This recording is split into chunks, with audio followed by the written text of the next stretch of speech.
Ooh, it has told us recorded in progress. I have not done that with the speaker before. So, hey, welcome to our Mitten Synod Youth Gathering conversation. We're getting together to talk about the ELCA Youth Gathering, which is coming up in 2022. It was supposed to be in 2021, but then that COVID thing happened and the world went to heck in a handbasket. And now we're trying to figure out what to do with each other. So today we want to get together and kind of re-energize, revitalize, and remind ourselves what is coming up in 2022 and what's going on. So real quick, let me throw a presentation here in front of you. If I remember how to do a shared screen, it's only been like a month since I did this last.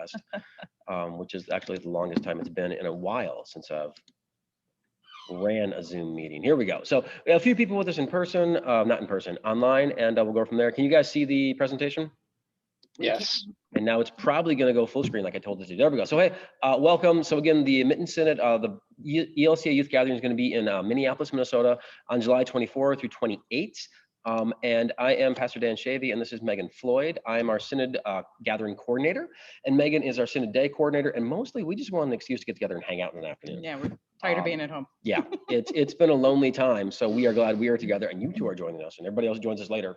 Will join us later. So, real quick, as we think about gatherings and stuff, I've been to 2 gatherings. How many have you been to, Megan? This will be my 4th or 5th. 4th or 5th. Okay, so this will be 3 for me. It's 4th or 5th. How about you, Ryan? Have you been to any? But I'm counting the one that I've never did. Okay. I've never been to a national youth gathering, no. Okay. We will give you information. It's going to be exciting. And Roseanne, how many have you been to?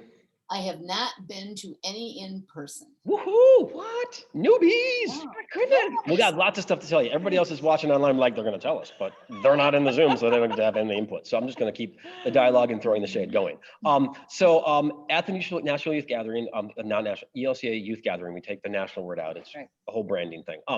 There's adult leaders, there's primary adult leaders. We're going to tell you more about them. What we want to tell you is we are your resources to make the gathering amazing. So one of my roles as a Synod Coordinator is to help draw congregations together, raise awareness of what is going on with the gathering, let people know what it is, how they can get connected with it, how they can promote it, how they can get people involved and engaged in it. And Megan, what is mostly your role get to deal with? Organizing and planning the Synod Day, which is one of the 3 program days that we have while we're there. So I love Synod Day because it's a time when everybody from our Synod gets to come together and you get to meet people who are actually geographically closer to you. So it's a springboard for further relationships on down the road. Yep. And so as an introduction, we can tell you real quick about it. But a little bit we're going to talk about today. We're going to talk about what is some of the general information you need to know. How does registration work? When do you want to get connected to registering? How do you get ready? How do you choose your adult leaders? And talk about some resources. And we want to let you know what the gathering really is. Because I remember when I went to my first one, it was hard to figure out. So there are 3 videos we wanted to show today. They're each about a minute long. There's a really, really, really good introduction video that is about 5 minutes long that I'm not going to show you today. But let me show you where you can find it. So if you go to ELCA Youth Gathering, that's the wrong page. There it is. If you look for ELCA Youth Gathering on YouTube, there we go. The ELCA has a playlist for the youth gathering. If you go all the way down here to the bottom of the playlist, not the bottom of the playlist, too far, because it has lots of videos from previous gatherings, which is awesome. This one down here, it says, what is the ELCA Youth Gathering? It is a fantastic 4-minute 38 video telling you what is the youth gathering, and is actually young people talking to you about their experience and what is going on. Phenomenal, fantastic, amazing video. That's not the one I want to show you. So this is just a kind of quick video about what is the gathering. This is the promo video. You can find this on YouTube. Oh, I forgot to share my sound. See, I've learned this from doing way too many Zooms. Where did it go? Sound. Thank you, missed it completely. Thank you. Okay, let's try this again.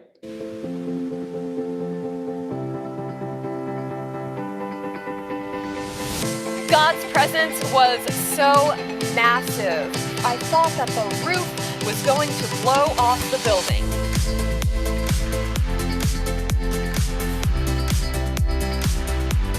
It's the love of God that will remain when all things pass away. You really get to get involved and you learn about the culture of the city that you're coming into. You matter. You are loved. And there is no limit to God's grace.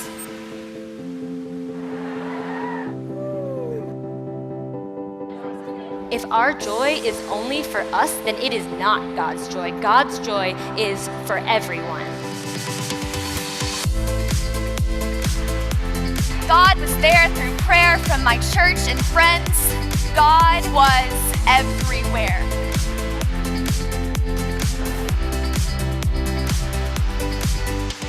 Are you ready to live for this?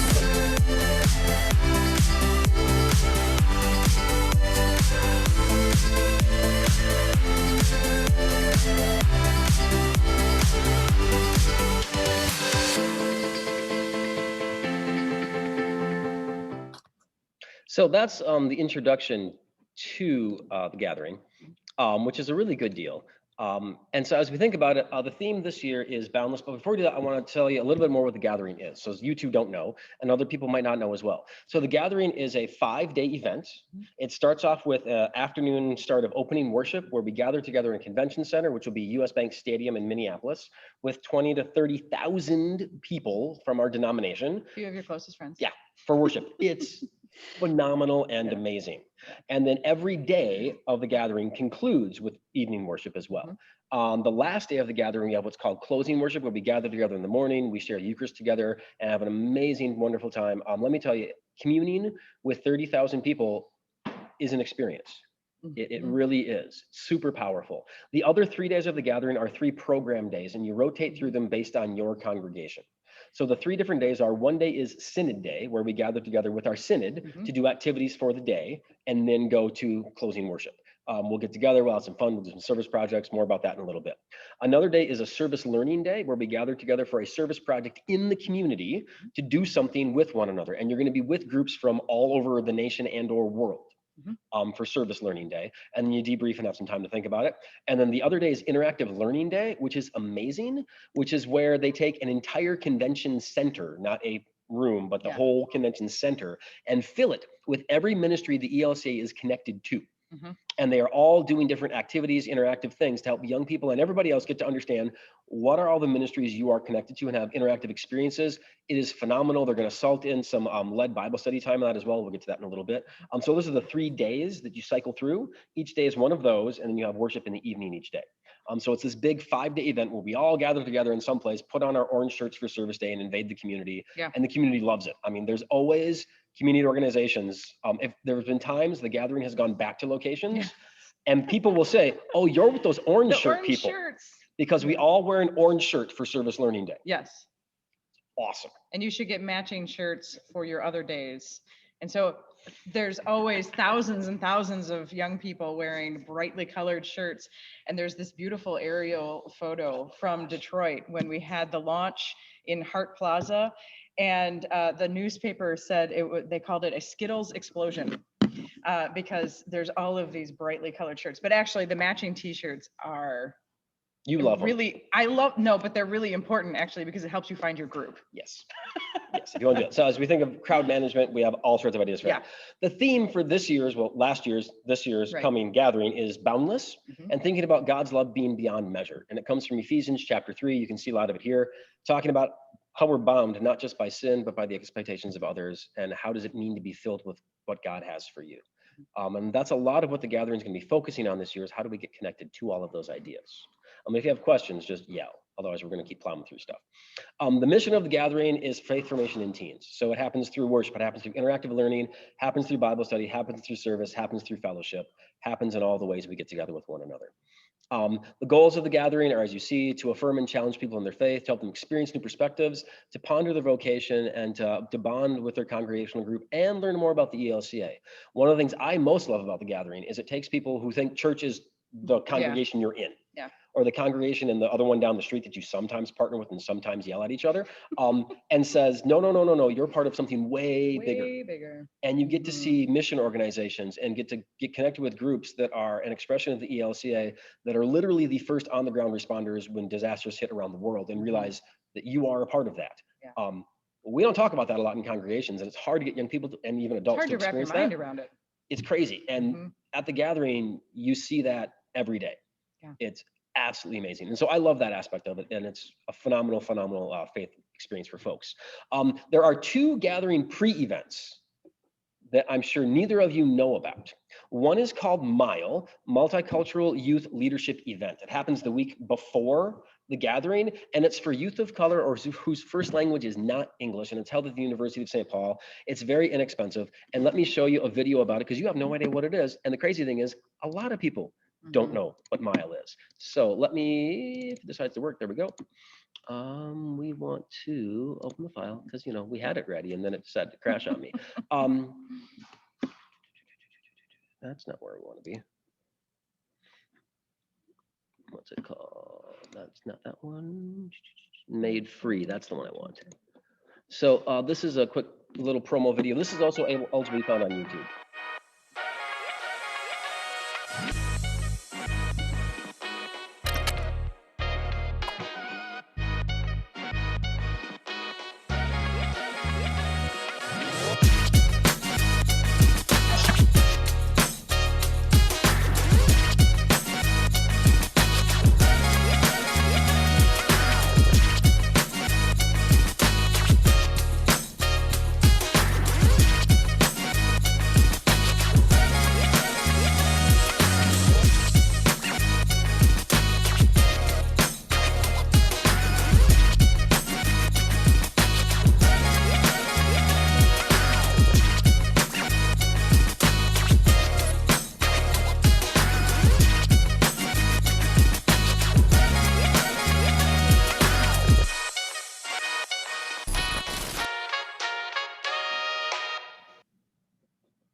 So that is MILE, and MILE is amazing and wonderful. And when I had first gone to the gathering, I had never heard of MILE.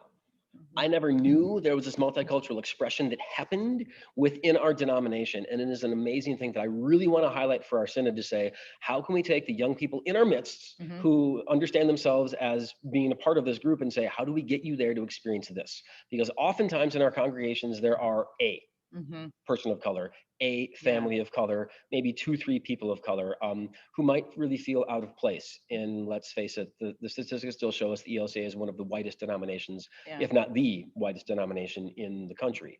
And this is an amazing thing. And I really want to find ways to help bring folks to MILE. So we'll talk a little bit more about that later, but I just want to raise awareness that this is something, if you have someone in your community who you think, you know, Billy down the street, he would love something like this, this is for him.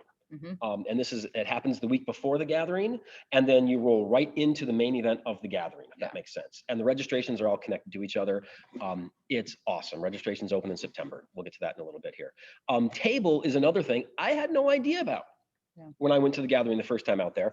And so let us show you the table intro video, which is super awesome. And table is the made free one. No, boundless. Nope, that's the wrong one. That's the pro one. See, this is where I had my media set and then I screwed it up, and we can all just laugh at me, and that's okay. There it is, limitless table.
And so as it said, table is specifically designed for young people with disabilities, cognitive issues, all sorts of stuff, and their caregiver. They're finalizing the location for it right now, and it is absolutely amazing to see. And I've talked to people who are putting this event on, and it is phenomenal to say those people around us who probably wouldn't do well in a 20,000 person event where things are designed and put together for people who kind of fit in that what we call the normal range of whatever.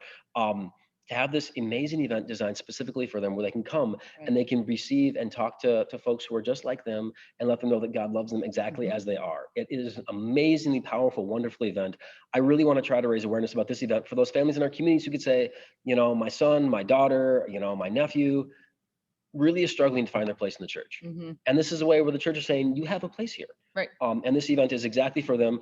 Folks who go to table can come to the gathering if they want to, or if they don't want to, because you know your person, you might not do well around 20,000 people screaming, jumping all over the place. That's okay.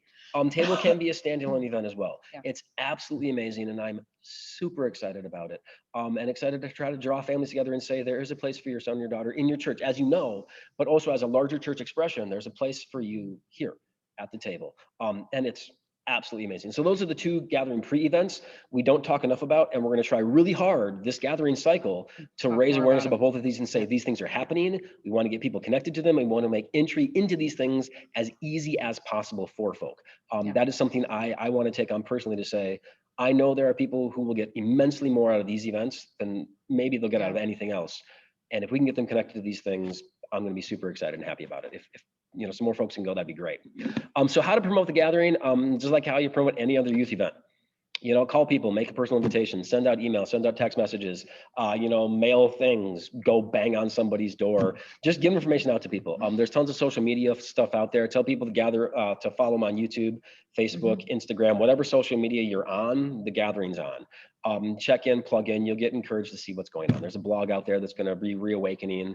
Online trainings happening all the time. There's tons of Not stuff on out there. social media, you can have it come to your email. You can. You can sign up for emails and all sorts of stuff. So there's lots of ways to get connected to it. If you have questions about how to promote it, how to get connected with folks, reach out to myself, reach out to Megan, reach out to the pastors in your area. We'll share our contact information at the end, or talk to your deans. They know how to get a hold of us. Registration is really important. So when we think about going to the gathering, typically, again, we're going to talk typically, then we're going to talk how things work. Typically, each congregation has a congregational ID. You register that congregational ID and a primary adult leader. So that adult leader becomes the person who's kind of leading your group on the gathering. And gathering office will have communication back and forth with you and that person, right? If you don't know your congregational ID, you can talk to the ELCA, they'll get it to you, right? That's often how things work. So if your congregation has like 20 kids that want to go to the gathering, great. You can figure out your scenarios. But then there's other places where, you know, we'll talk about in a second. You have to make sure that the person you list as the primary adult leader is willing, available, and able to be the primary conduit of information from the gathering to the congregation. So that may or may not be the pastor. Yes. It may or may not be a parent volunteer. It's whoever is committing to being that primary conduit. So. And usually that person goes on the trip as well. Yes. That's what they're expected. So Yes. whoever that adult leader is in your congregation, we want to help you find that person. They become kind of the information hub about gathering stuff to spread that out to your congregation and your community to know what is going on, and information can go back to gathering to say, we need help with this stuff. Yeah.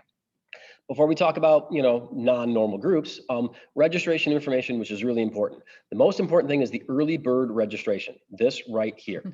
This is what matters. We'll color it a little bit, okay? This is the one they want you. This is when you want to register. They don't want you to wait until later because it's hard to coordinate where everybody's going to be and these, you know, thousands of people. So they want everybody to register before November 21st. Yes. So registration opens September 22nd of 2021, and the first registration window closes on the 21st of November. If you register in that time frame, you got to put $150 down, and then you're locked into the $350 a person rate. If you register on the 22nd of November, it goes up $50. If you register in February, it goes up a lot more. Yeah. Let me tell you what I did for Houston. In Houston, I didn't know exactly how many kids we were going to bring.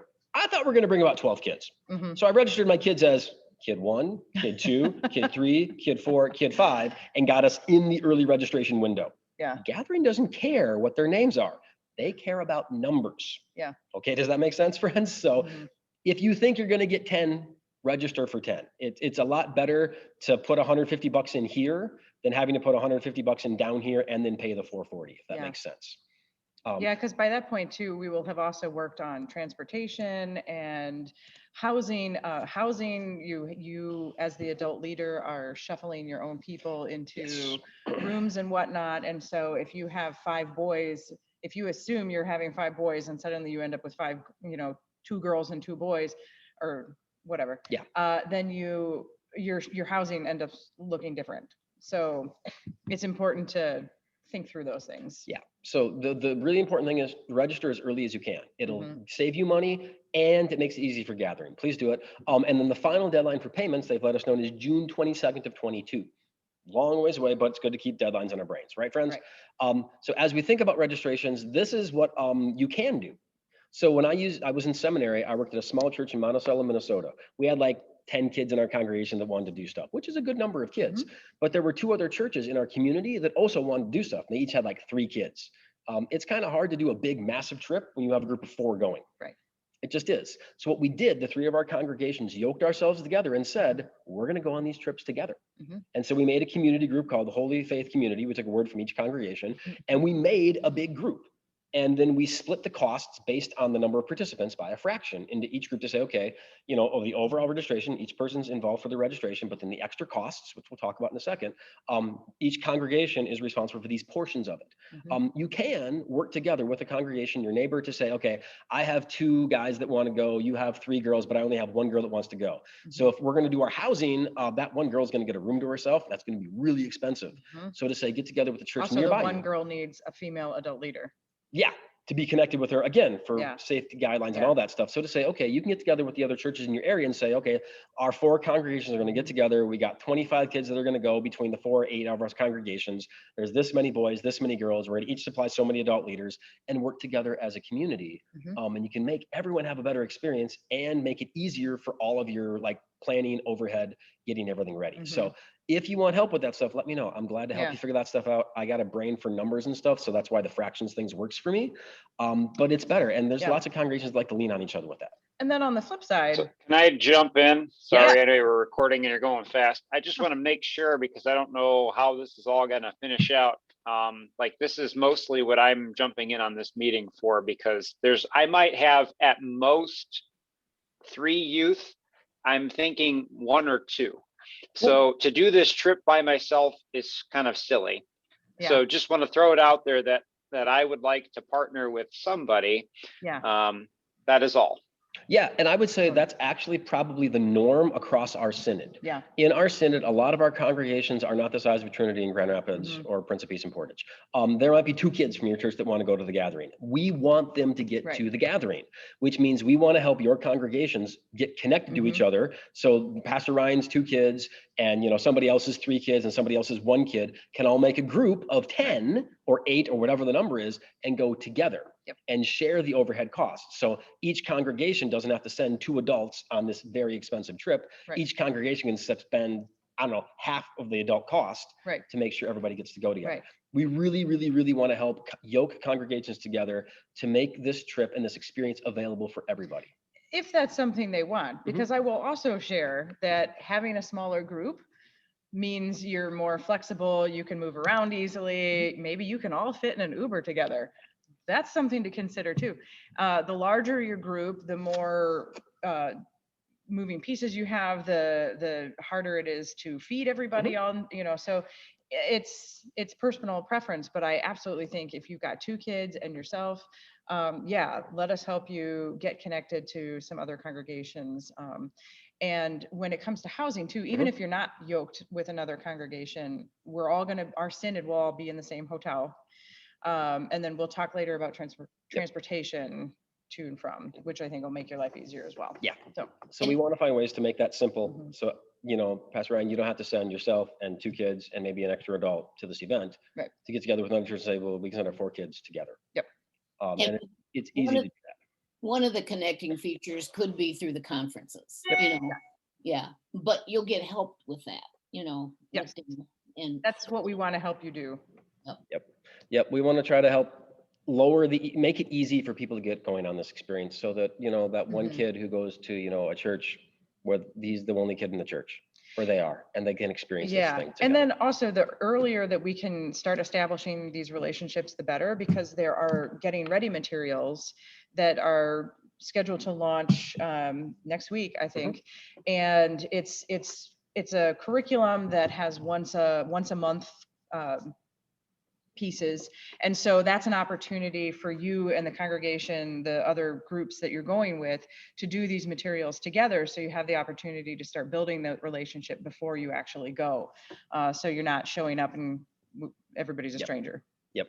So it is doable. We'll gladly help you figure out that. As we continue through housing, so the gathering contracts with hotels in the area to get as best rates as available. Generally, as we think about budgets, think about 160, 159 bucks a night, plus sales tax. And in Minnesota, we are not exempt from sales tax like we were in other places. Rude. So think about that as you're budgeting. There are room types, there are kings, there's doubles, there's suites, all that kind of stuff. But as you're booking things, generally think like 3 to 4 people to a room. Generally is the best way to think about it. And if you have kids who are LGBTQ plus, definitely think about that. Yep. How's that going to work with your community? How do Everybody you begin needs talking to about be that? safe. Yeah. Yep. And so that's why we start early, to start having those Mhm. conversations as soon as we can. There's getting ready materials. There's an awesome handbook you can buy if you want to, or you can go to the website on the bottom of the screen there and download it for free Yeah. Don't and buy print it. it yourself if you want it printed. It's a PDF. It's got tons of great information. So go check that out. As we continue on through thinking about what is the cost, because that's a really good question. It's a life-changing experience. It's an amazing, amazing time, but things cost money. So as we think about the gathering, generally, as you think about your budget, these are the things you have to keep in mind. How are you going to get there? So first, what is gathering registration? Then how are you going to get there? Because that's not part of registration. What are you going to eat? Because that's not part of registration. Where are you going to sleep? Because that's not part of registration, and your other things that you're going to do. So sometimes when you go to an event, you think of the registration cost, and that covers everything. At the gathering, that is not the case. It doesn't cover transportation, doesn't cover housing, doesn't cover food, doesn't cover activities. So think of what that might be. Okay. Usually about $1,000 per person. It can be, we got close to 1,000 or 750 here. When you look at it, as we try to find ways to cut those things down. So start fundraising now. Start thinking of ways to raise funds now to figure out what that's going to be. Transportation, we have an idea of what to do as a synod. We're talking about that in a little bit. Food, we start thinking about food, you can bring food. When I went to the gathering down in Houston, we had a bevy of breakfast bars and snacks in one of our rooms. Didn't you and I both do Amazon Prime food pantry delivery, sign up and then for they swapped our boxes? Yeah, which is great. And I stole all your goodies because I wanted the snacks. But you can sign up for Amazon Prime food delivery. No, they don't do that anymore. But there are food delivery companies and whatnot. So you can put together a shopping list and have it delivered to the hotel. Yeah. And the hotel will usually put it in your room. Yep. Or it I'll was get really Megan's nice. food and it'll work out. Right. And then you have to go find where your food went. So we had food delivered. And so we did simple breakfast in our rooms. And then we told the kids, grab a bunch of snacks, throw them in your day bag. Yep. And then we ate lunch wherever we ate lunch, and dinner we tried to figure out. And we just did that for each day. There's ways to lower that cost if you want to. Housing, we'll talk about. Activities and stuff, that's up to you as a congregation. About 3 months out, you can start making restaurant reservations. Yes, and there are a lot of great restaurants in the Minneapolis area. I'm originally from there, so I can point in some directions. So thinking about budgeting, that's a good idea. Roughly think about $1,000 bucks. We're going to try to get that number lower for people based on housing and stuff. But when you think about it, that's not a bad ballpark figure. No. Especially for what you're getting. Thinking about adult leaders. So as we think about going on the gathering, we need to bring adults along to go along with them, because, kids probably shouldn't travel to Minneapolis by themselves. Probably not. And, be unattended to for 5 days in a wonderful city. So thinking about what an adult leader is not a chaperone. They're not just there to be like, all right, kids, stay out of trouble. An adult leader is to come along and be a participant in the event with the young people and help them journey together and discover and uncover what is ahead for them. You used the word spiritual pilgrimage. Yeah. And I loved that. It is a spiritual pilgrimage for both the youth and the adults. Yeah. So in our group, when we started getting ready to go to Houston and we go on any trip, I talk with the young people and I say, we're not going on a vacation. When we went to Houston, we're not going on a vacation to Houston. We're going on a spiritual pilgrimage to Houston. And we're going to encounter God in some amazing ways there. And to begin framing this experience as something spiritual that you're going seeking to encounter God along the way, and helping them get their minds open to that. And helping your adults, they say, okay, how are we going to do this together? How are we going to walk with each of our kids and walk along with them to help them see God in these experiences? Not just we're going to go and see an awesome concert and we're going to be done. You can do that in Lansing for way cheaper. Way cheaper. But this is a way to really get to know the full ministry of the ELCA and find where your place is in it. And the adults who go along these trips can make or break a trip. I've had amazing adults on experiences like this, and I've had horrible adults on experiences like this. So as a congregational leader, you have to really think about who are the people that will enhance this experience for our young people. And they're not necessarily the parents. We're often not the parents. Right. So the parents who are really eager to go, be wary. Yeah. Be wary. One suggestion I have for helping think about adult leaders is think about those people in your congregation. You really think your young people need to hear their faith story. Yeah. They make for a great adult leader. Also ask the kids, who are the adults you would like to have come with you? Yes. Because there's nothing easier. It makes it such an easy ask to come up to somebody and say, hey, Dawn, I was talking to the kids about who they want to have go to Houston with them, and they all said you. Yeah. Do you think you want to think about coming on the trip with us? Right. All of a sudden, it got a whole lot easier to ask somebody, Yeah. come spend time with the kids of our youth, the kids of our congregation. So those are some good techniques to think about who should be coming along with you, and spend some time getting to know those folks as a congregational leader to say, who are the young people, who are the people we want to invest in, to be walking along with these young people on this amazing experience. Yeah, and they should participate in the group in the getting ready materials. Yeah. And so thinking about what an effective leader is, being non-anxious, being caring, being unselfish, slowing down and helping youth engage in the best way they can. We usually make a group covenant before we go on trips. I know you do as well. Oh, the covenant is super important. Very Don't important. skip the covenant. Talk about that in the getting ready stuff, but make a group contract to say how are we going to be when we get there, to talk through all the issues. Like, when we go on service trips, we always say our covenant is every day everyone's going to shower. Yeah. And how to have the conversation with the person who decided not to shower. Right. Because you signed the covenant saying you were going to shower. You didn't shower. This is what we said we were going to say to you. You're stinky. Go shower. We all agreed on it in a meeting with you and your parents. So do that. Yeah. Very importantly. But thinking about what the adult leaders will do. It's really important to help them empower. And there's other ways for adults who want to go to plug in. Not every adult that wants to go needs to be connected to a group. Right. You can be a gathering volunteer. There's the Gathering Volunteer Corps. Applications are now open for that. They end, I don't know, sometime soon. The Servant Companions is another group of people that begins The Servant Companions are specifically young adults. They are, I believe, age 19 through 20 something. But they are specifically young adults, and they are the ones that go on the buses with the groups doing the service projects and the service work. So that's a specialized crew of volunteers. And then the Gathering Volunteer Corps is the people, they might be stationed in hotels, they might be stationed at mass gathering, they might be stationed around the city. Those people, I love getting a chance to have a conversation with, just one of the volunteers who is there, because they are having an amazing experience and they don't have to be responsible directly for children. It's awesome. Which is awesome. But I also, every time a parent tells me that they want to come and be one of the adult leaders, I tell them, I need you to volunteer. I need you to sign up to register or apply to be a gathering volunteer first and foremost, because we can't choose our adult leaders 2 years in advance. I can't guarantee that every parent who wants to go will have a chance to go. So all of the adults who want to go need to apply to be a volunteer. And that way it gives them an opportunity to participate, but not necessarily, with the kids. So there's great ways to plug in, and maybe you have that one adult in your congregation, they volunteer for everything and they really shouldn't be around kids. This is a good way for them to get involved. Yeah. I mean, they're still going to be around kids. They're going to be around about 30,000 of them. Yes. But in a different way. It's going to be great. So that's a bit about that. Before the gathering, continue to check out, there's a website, the updates, elca.org.gathering. There's getting ready materials all over the place. Sign up for the G News. It'll go right to your email.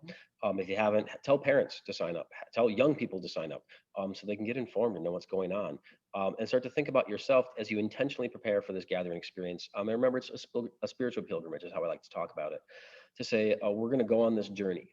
And there's a lot of steps to prepare yourself to go on a journey. How do we walk through those steps together? As you prepare your group, set goals, and make a covenant. Prepare yourself to say, okay, how are we going to be? We're going to go in a place, and when we're tired and we're cranky and we don't want to be around each other, because you will get there. It will happen to all of you. How are we going to be with each other? What's a phrase we're going to include in our covenant, maybe to say, I need some space, or I need 10 minutes of downtime, and to encourage each other to do that. And all of the interactive center and the all of the large spaces have a quiet room, because it's not just the adults who suddenly need some downtime, it's the youth as well. And so there's always a room set up that's a quiet respite area. And those are a place where you can assign an adult to have a shift, so that if the youth need to go there and find an adult there, or just, it's a place where you can go and get a break from the noise. And that's important. Yes. So as we think about that, what's new this cycle? So gatherings usually happen every 3 years when we're not in the middle of a global pandemic. This year, it's been 4 years. It happens. So the first thing that's happening is the 5 days of the gathering are this year going to be a Sunday through a Thursday, which means we're not eating up 2 weeks of camp for our outdoor ministry partners. Right. Very intentional. It was originally intended to be a Tuesday through a Sunday. Tuesday, Wednesday, Thursday, Friday, Tuesday through Saturday. Yeah. To again, not eat up 2 weeks for our outdoor ministry partners. Gathering thought of this and they said, you know, these are our partners. Yeah. How do we not destroy the summer for them? So that's important. This cycle through, there's going to be Bible study as part of our interactive learning day at set times for each group. So your group is going to have a time during your interactive learning day where you're going to have Bible study with some gathering people. Have a chance to just kind of pull out and refocus and think about what's going on. Last cycle, it was optional. Last cycle, it was And very it was optional. fantastic. It was amazing last cycle. And you got to do Bible study with speakers and authors and all the people. It was great. Cool. So now we made it intentional. Yes, it's super exciting. Synod Day, usually in most gathering cycles, happens in hotels. So as a synod, we get to hang out in a ballroom and have a fun day together. In the Minneapolis, St. Paul area, there are so many giant congregations that Synod Day is going to happen in congregations. Which is so cool. And they're providing lunch. Yay! One less meal to pay for. Yes. Which is awesome. So I'm very excited about that. It's going to make the Synod Day experience really super cool. Registration and payment is all going to be fully online this year. So last time we went to Houston, some of the registration was online. Some of us had to fill out those forms for the hotels that we all loved filling out in pen and faxing. It's all online this year. And you can pay with e-checks or credit cards with stuff. Okay, so all of that's going to be very simple. It's going to be very integrated into your registration process, make it very easy to use. The app on our phones is going to be much more integrated than it was last time around. In Houston, it was mostly like a glorified schedule. There's going to be some good interaction in this way. They're working on that. Our venues are going to be US Bank Stadium, where the Super Bowl was a couple years ago, and the Minneapolis Convention Center, which was actually recently renovated. It's amazing. And we have a backpack exemption, which means when you go to the stadium, you can bring a backpack in and the security people won't take it from you, which is a good thing. Yeah. And then before some question time, some things we want to try to do as a synod. Like we mentioned earlier, a mile is amazing. I knew nothing about it, and I want to encourage people to it. One thing I would love to do is to try to get a group from our synod to gather together and say, this is a group of people that's all going to go to Mile together. And we will try to arrange a bus for them. And we already have a couple of adults who are planning on going to Mile, who will go with these young people. And so we really want to get a large group from the Northwest Lower Michigan Synod to go to Mile and experience that, and then come back and tell the rest of us what we missed out on. Right. I really want to see that happen, and I really want to try to work hard to make that happen. Want to continue to raise awareness of Mile and the Table and participation. You know, these are amazing events that we really haven't plugged into much as a synod over the years, and I really want to help engage that in our minds to say, these are here for us. How do we get connected to them? As we think about transportation, one thing I would really like to do is organize transportation for our synod and to say, okay, Minneapolis, St. Paul is roughly 10 hours from Grand Rapids. Depending on where you are in the state of Michigan, it's not a horrific drive. What I'd love to do is arrange hubs around the state based on where participants are going to be, and say, there's going to be one bus up here by Traverse. There's going to be 2 buses down here by Lansing. There's going to be a bus over here by Muskegon. They're over here by Muskegon. And we'll also like coordinate it with the density of how many kids are going, like and try to figure out different areas where we can have a bus hub, so that no matter where your congregation is in the state, there's going to be a bus hub fairly near to you. We can find out how many churches and people are going to that hub, and we can get in negotiations with the bus company to send all these buses together and send them over to Minnesota, which will lower the cost for all of us. And then once the buses get to Minnesota, and it's fun. It's so much fun to be on a synod bus. And so once those buses get to Minnesota, they're going to be subleased out to the gathering, which will lower our cost a little more. And then we will get back on them and come back home when the gathering's done. The plan for transportation is to leave the day before the event. So the gathering starts on the 24th. We want to leave the 23rd. So on the 23rd, we will gather in the morning. In the morning. Get there on the 23rd. So the plan is we get on the buses early in the morning on the 23rd. Don't know the times yet. We travel to Minnesota. You get there on the 23rd and can actually relax, unwind, and get prepared in your hotel room for what's about to happen to you. For this amazing experience. It also gives an opportunity, if anything happens to the bus on the way, I'm thinking specifically of New Orleans. In 2012, it was terrible. And in New Orleans again in 2009. So it's good to give yourself some wiggle room. And so the idea is we would get there, you'd arrive sometime on the 23rd and have time to unwind and get engaged in your room, get a good night's sleep. Wake up on the 24th, have breakfast, have some time with your congregation, have time with our synod, because we're all going to be in the same hotel anyway. And then we head off to the event on the 24th. The event ends on the 28th with closing worship right about noon. The idea is to then have the buses meet us at the convention center. We pile in and drive from there back to Michigan. Okay, so that's the plan that we want to put together for Synod transportation. I'd love for y'all to buy in because it just makes it easier for all of us. We also want to seek to find congregations who don't have any youth to support congregations that do have youth. To say, you know, we don't have any young people at our church, but it doesn't mean we don't love young people and we don't see the value of this event. And we love to have your congregation sponsor a young person from a group, sponsor, you know, Mile for a young person who wants to go to it, sponsor the table for a young person who wants to go to it. I would love to have some congregations do that as a way to say, we as a synod see this as an important ministry for our young people. So to try to raise awareness of that. So if you don't have, you know, a young person in your family, you can still support them. And then again, yoking groups together in geographical regions, like Ryan was talking earlier, to say, you know, I got 2 kids, you got 3 kids, we can go together. Each of us sends an adult, we got a group of 5, that makes it easy. If you want to expand that further, great. If you don't, that's fine. But to make registration simple for everyone to make it work out. And then the last thing I was going to mention is to help us promote the gathering, because some people don't know what it is. I put together a YouTube channel back in 2020, where I was starting to try to gather stories. And so right now there's a video of myself and Bishop Satterley sharing a story of the gathering.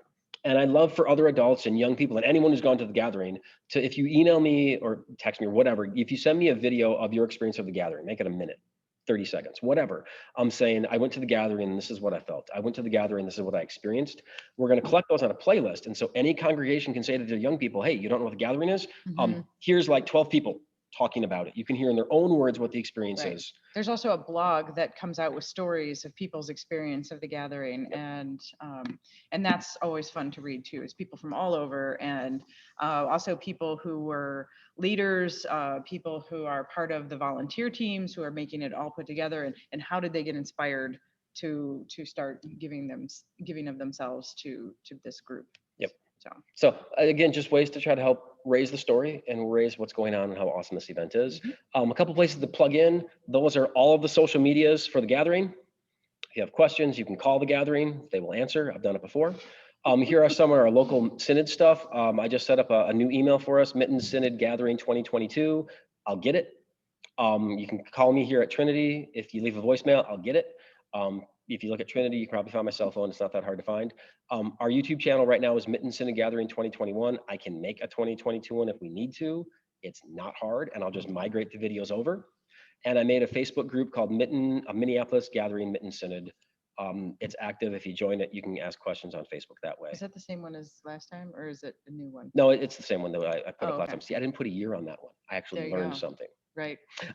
So before I stop recording, are there any questions that y'all had? You did a very fine job with this. Like we do this every That was a great presentation. All right, let me pause this here.